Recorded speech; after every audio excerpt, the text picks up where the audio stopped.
Laura and I and Secretary Rice and members of my administration have just had a wonderful lunch with democracy leaders, human rights activists, courageous men and women who have stood strong for freedom.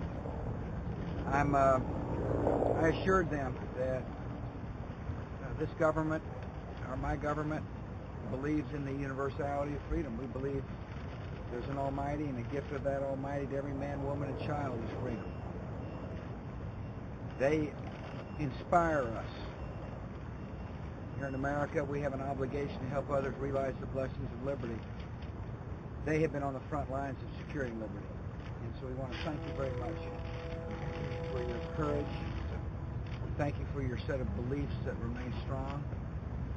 Thank you for taking time to be with us today. And you might want to say something. Well, I just wanted to add one thing. I've been inspired by the stories that I've heard from everyone here.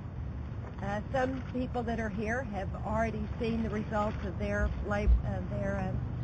democracy, their actions for democracy, and are now live in countries where democracy is the rule of law in those countries. And so we feel encouraged by their stories. But I wanted to mention particularly today the man who's standing beside me from Burma. He's one of the Burmese monks that's a refugee here now.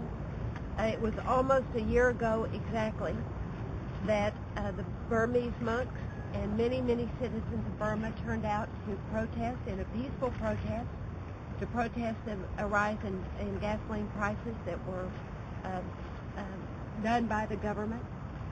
The government put this uprising down with great brutality.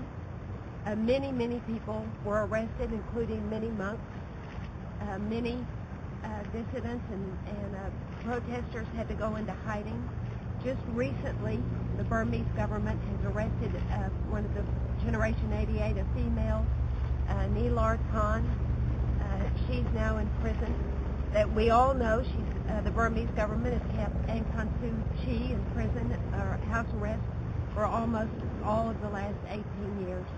I want to urge all the neighbors of Burma, China and India and other neighbors to continue trying to talk to the Burmese General Tan Shui to see if he can't do what all the world, the international community, wants him to do, and that is start respecting the rights of the people of Burma, start a real dialogue for a transition to democracy, talk with the opposition leaders, the people from the National League of Democracy, Aung San Suu Kyi's party, with all the ethnic groups, bring everyone to the table so that the country can start to rebuild and be the country that the people of Burma want.